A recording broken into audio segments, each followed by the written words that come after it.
Welcome back to the Runaway Ranch, guys. We are Matt and Cass, and for those who don't know, we live on an off-grid homestead in rural Tennessee on 39 acres, building this property from the ground up. And we've been documenting and sharing this with y'all over the last, year and 3 months now, approximately. And we get a lot of questions with interest in places that we might suggest homesteading, specifically in Tennessee, and then in other areas of the country as well. We figured we'd just kind of throw a bunch of different topics into a video about Tennessee specifically. So we moved to the state just about 7 years ago now, but we've only been living in the area that we are now for just about a year. After living on the road, we chose to come back to Tennessee specifically because at least at that time, we thought that Tennessee would make a good place for homesteading. Today, we're going to talk about if we still feel that way and what determines if a state is good for homesteading. So important homesteading location topics that we're going to discuss today about Tennessee are weather, regulations, people, affordability of property. Anything I'm missing? I think that's about it. I think that's it. All the information that we're going to give you isn't necessarily the 100% factual truth. Do your own research. Exactly. It's just what we found, what we've experienced, and what we found through our research. So let's get into it. Weather. Weather. So today it's beautiful example of beautiful Tennessee weather. Yep, and that is actually, before we thought about homesteading, what brought us to Tennessee originally was we were just tired of the cold weather. And I think weather is a very obvious one for homesteading, and a big part of that is that so much of what you're doing is climate dependent. Climate dependencies are temperature, rainfall, the amount of snow, the amount of sun, the amount of wind, so anything in your climate. All of these things are going to affect your growing seasons, how you need to care for animals outside, if you like being hot or cold, because you're gonna be outside a lot. Do you like having cold hands? Yep. Do you like having a really, really, really sweaty bottom? Okay, that's true, that is true though. Now, obviously, depending on where you are in the state, the temperature will vary, but overall in Tennessee, it is a very, very moderate climate. You do get decent heat, so that is something to know when summer comes. It does get hot here, but overall, it doesn't get too cold, which is huge. So the average highs in the hottest months, and the range of this is going to be dependent on if you're in a cooler area or a hotter area, range from about 86 degrees as an average high, all the way up to about 93 degrees as an average high. And then the lows in the summer, and this is looking specifically at July, range anywhere from like 64 as the average low to 71 as the average low. Winter, the coldest month is typically January, with average highs being somewhere between 46 to 50, and average lows being somewhere between 26 and 34. And this variability we have felt from our change from previously living in Chattanooga, Tennessee, to where we are now. Where we are now is overall a cooler, slightly cooler, and slightly drier climate. Absolutely. The winters in Chattanooga honestly pretty rarely drop below freezing, even as the lows. It happens, but it wasn't super common. But here it's definitely more common, at least from our experience thus far. And snow typically isn't a major concern in Tennessee. You actually might get the perfect amount, is what I call it, just enough to give you a little bit of glimpse of what a snowy day will look like, or a couple snowy days will look like, but it's definitely not very much. Yeah, in Chattanooga, I think the average was like 2 or 3 inches a year. We never saw more than a dusting down there. And where we live now, I think the average is around 6 inches. Last year, we got 1 7-inch storm and then 1 dusting. So that seems about spot on. With that being said, there's areas with less and areas with a little bit more. The last thing that every homestead needs is rain or water. And rain was actually a huge consideration when we consider coming back to Tennessee versus going somewhere out west. Because we fell in love with out west. Yeah, so. But it's dry. But it's really, really dry, so we knew we needed a well, we knew we needed all this stuff. Obviously our family's over here too, but rain was a huge consideration, and for the most part, Tennessee in general has a very good rain. Yeah, typically the dry season in Tennessee is sometime between August and October. Yep. This year we've had a substantial... You've probably heard of us complaining about it. Yeah, it's been basically since the end of June, beginning of July, through now the end of October with no end in our extended forecast in sight. With rains. But it does seem to be pretty odd, and people are like, it's weird that we're having such a drought this year. So hopefully next year won't be we'll be back to normal. So with all of that information, while it's entirely possible that there's a better climate for homesteading in the United States, Tennessee definitely has a very, very good, favorable climate for homesteading. So next up is affordability, specifically for raw land or housing. It has definitely increased over the last couple years or few years even, so that's something just to consider when you're considering the other few states like around the general area that are similar. But Tennessee also, depending on which county you're in, has a very low property tax. So that's going to offset some of the cost of your house, land, or both. And then another neat thing that's related to homesteading that Tennessee has is a Greenbelt program, which decreases your taxes even further if you qualify for it. And the baseline qualification is having 15 acres and then doing some sort of agricultural use. That's called a green belt. You can look into that separately, but that can lower your taxes down pretty nicely. And affordability can also be broken into the average cost of living. Tennessee is actually 10% lower than the national average, which is nice. And I would actually agree with that statement. Overall, it is pretty affordable day to day. Fuel is pretty cheap here. Fuel is pretty cheap. That also varies greatly by county. Yes. So like Chattanooga, Hamilton County is actually a bit cheaper than where we are now. Where we are, but we can also buy like farm fresh eggs or something like that locally that are pretty affordable. And then beyond that, Tennessee doesn't have a state income tax. That's a huge thought. Whether you currently live in Tennessee and you're thinking about homesteading and you're debating on a state like Virginia, North Carolina, all income tax. Kentucky, I believe, also has state income tax. So these other bordering states that may seem sweeter in some ways, the second you add a state income tax, that adds a big cost to you every year. That being said, we have a high sales tax rate here. So if you don't buy a lot of stuff, it's a good place. If you do buy a lot of stuff, So state sales tax, I believe in our county, is 9.75% or 9.25%, which is outrageous, but it's not outrageous when you consider the fact that you're not paying a state income tax. And that can be adjusted to how much you spend, which is at least like you're in control of that, which is nice. Next up is regulation. Always fun stuff. So what we mean is state law or policy that either makes it easier or harder to homestead or live off-grid or do anything that might be relevant to somebody living a similar lifestyle. And with that, I want to take a quick minute to thank the sponsor of today's video, Spoton. And this is our 7-year-old Beagle Atali, aka Bubba's, aka Potato. When he's not napping around our property, he's usually following his beagle nose to wherever it takes him. But with Spoton, we're able to draw boundaries to keep him safely on our property, or our neighbor's property, or even a specific area that we decide. And Spoton is unique to other solutions on the market in that it has higher accuracy in dense woods, there's no recurring subscription fees, in other words, you buy the collar and you're good to go, and one of our favorites, keep out zones, which allows you to designate specific areas that they cannot go within your main boundary that they can. Click the link below to learn more and use the code Stetson to get $125 off your pup's new collar today. Now here in Tennessee, we have the Tennessee Food Freedom Act, and that's something that people might not even consider when going into homesteading.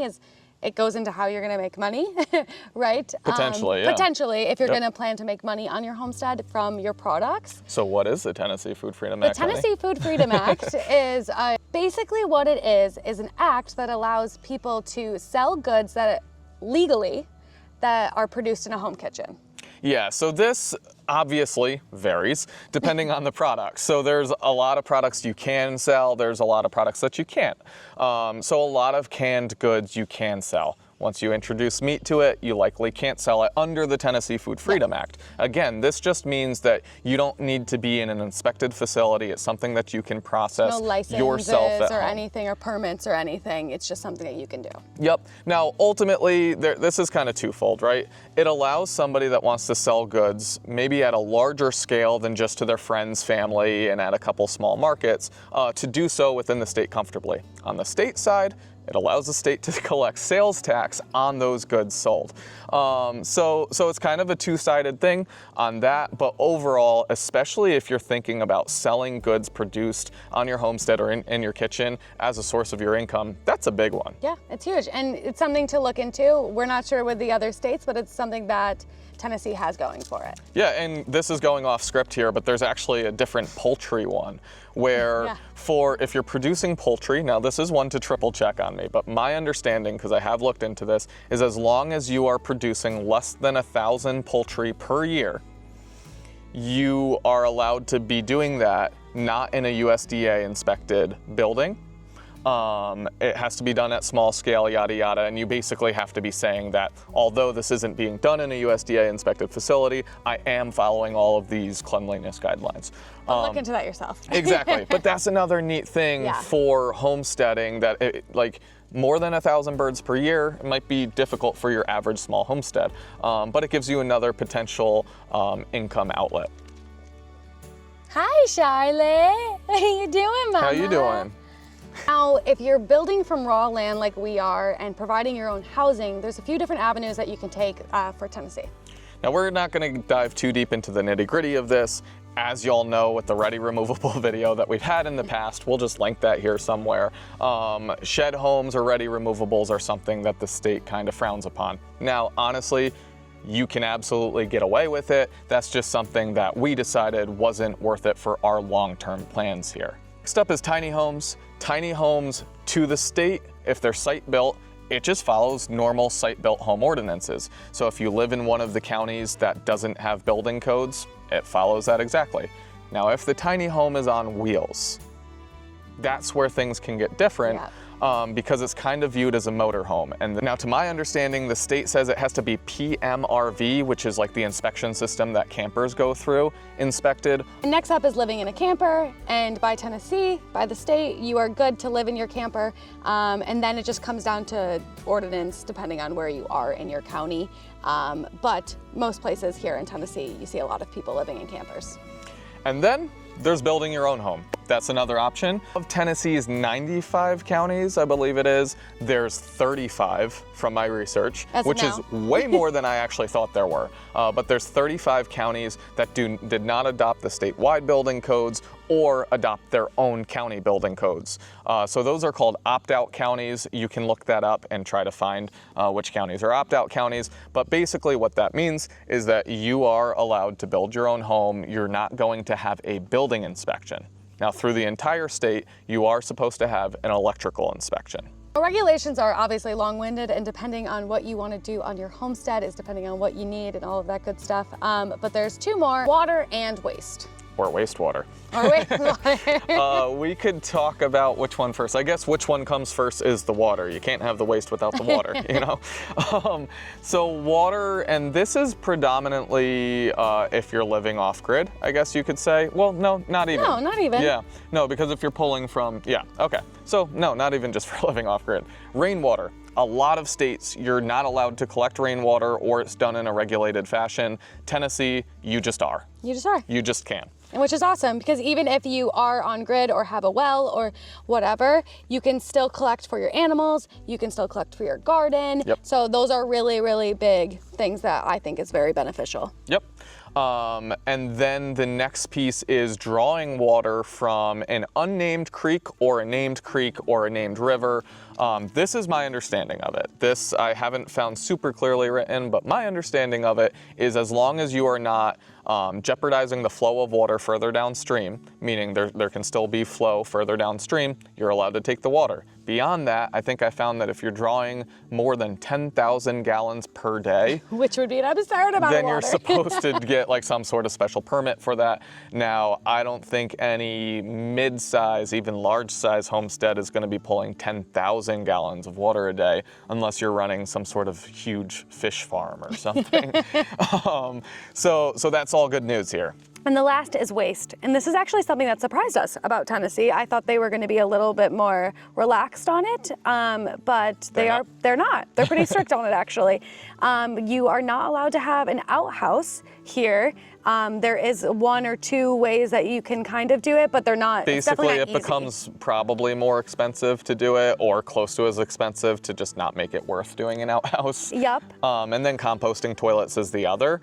You're not allowed to do composting toilets with the exception of like 1 or 2 specially approved units that I believe the cheapest one is $1,800. It's not very cheap. Yeah, and it still creates a whole bunch of headaches. So realistically, in my opinion, in the state of Tennessee, you're looking at either having city, county, sewer, or whatever, or doing a septic system. Yep, I think those are the 2 just easiest ways to kind of just make it happen. And then septics in Tennessee, you are not supposed to do yourself. You are supposed to have a licensed septic installer and have a permit and have it inspected and all of that good stuff. Yeah, so if you are building from the ground up, that is something to know that you might need to hire out for that. Yep.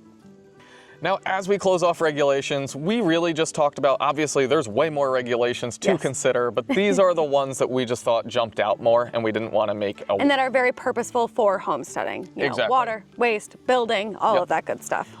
So those are what we covered. And again, this is just from our research. We are not saying that you personally couldn't say, screw the man and go ahead and do something different, or that maybe somewhere we read something wrong. Yeah. So if you know something different, if you have different opinions, feel free to comment them, but know that we're not saying this is the gospel truth and you have to do it this way. This is just our knowledge and our experience. Moving on. And the last one that I think is really important when you're looking to move your homestead or build a homestead is people and your community around you. Absolutely, because both of those are what's around you. You think you're going to be in the woods by yourself all the time, and that's great most of the time, but who's around you is still very important to your everyday life. Now, here where we live, we've discovered that living more rurally has its benefits when it's coming to homesteading. And the reason is obviously a lot of the stores and stuff that are rurally are farm stores and, you know, tractor supplies and things like this that you can get some of your stuff that you need to do your homestead. But also, the people here are doing similar things. When you have people that are doing similar things, there is knowledge to be known and there's knowledge to be able to learn from people. Yeah, you have a lot of people in our area of Tennessee that are like us and doing it for the first generation, or unlike us and have been fortunate enough to have been doing this for many generations. So that's a lot of knowledge. And as much as YouTube and the internet are a wealth of knowledge for homesteading, having local knowledge and local community to share things with you, things that have worked for them specifically to the area that you're in, it's tremendous. And it's really, really great to have. And it's good to have when you need an extra hand on a couple things that are maybe just a little too big for you to take on yourself, or even just recommendations on different things, or help with your animals. Like there's a lot when you're homesteading. You're kind of become a little bit of trades of all, right? You don't become really good at one thing, you go and trades a good thing. So if you can find people that know what they're talking about too, or have the past experience, that is really, really beneficial. Yep, and then when it comes to sharing this knowledge, kind of brings us into like the friendliness of the people. Overall, the South has always been viewed as an incredibly friendly place. We would say that in a large capacity that is true, but it is also very variable on where you are. And I don't know, maybe it's changed in the past few years in some capacities with a lot of people moving to the South. So overall, everyday interactions are typically wonderful. Typically very, very good, which is nice because it makes your day-to-day really, really enjoyable. But like any area, you do have your negatives as well. And this is something we really did not experience in Chattanooga. Chattanooga is one of the most welcoming places I feel like I have ever been. People are incredibly friendly and incredibly nice. Whereas people where we are now are definitely a little more reserved to outsiders. So a lot of times, once you're around enough, you'll break through that. And then I'm thinking of somebody specifically right now, you show your face enough, and all of a sudden they unlock and it's like, wow, you're a beautiful person. Yep. Great, But fantastic. it took that initial Yep. getting there. And that's also just living rurally. And while we do like sometimes run into somebody that just isn't very fond of outsiders, especially outsiders not from the South, really all we try to do is know that mostly our interactions are fantastic and there's wonderful people around us, and really hone in on those relationships. And then B, kind of tacky, but just kill them with kindness. Just over time, show them who you actually are. End of the day, we're all people here. And what really matters is who you are as an individual, not where you're from. So And you can pick your friends. yeah, exactly. So, do we think Tennessee is actually a good place for homesteading? What do you think? Yes, obviously. Even in July? Even in July, less in July because it's so hot, but even in July. Absolutely. There's definitely, like anywhere, shortcomings, but overall we do think that it is still a very good place to homestead. Some alternatives that we think that there are to Tennessee, and haven't expansively researched these other places. Mostly what we know is when it comes to the cost of housing or land. And similar climate. Yes, exactly. Are states like areas like southern Kentucky and southern Missouri. Yep. Definitely comparable, but maybe a little more affordable in some facets. There's other areas like western North Carolina and northern Georgia and other areas that you could also compare, but are either the same, very, very similar cost. Yep. With building codes and all sorts of other stuff, or more expensive. So I would say an interesting area to look at outside of that is southern Kentucky and southern Missouri. If you're looking for other areas other than Tennessee, but like we said, Tennessee is a great spot for homesteading. You kind of have a little bit of it all. You get all the seasons, you know, but it's never too crazy, and it is a pretty place to live. But where are y'all homesteading? Where are y'all homesteading? If you guys think we're totally wrong, Tennessee is a trash state for homesteading. You should not be in the Southeast. You should be here. Let us know where it is. Let us know where it is. Well, thanks for listening to us blab at you. We really appreciate you guys coming out and spending time with us here at the Runaway Ranch. We hope this helps some of you. And if not, I hope you enjoyed seeing our beautiful faces. We love you guys. Cheers, fam. Cheers.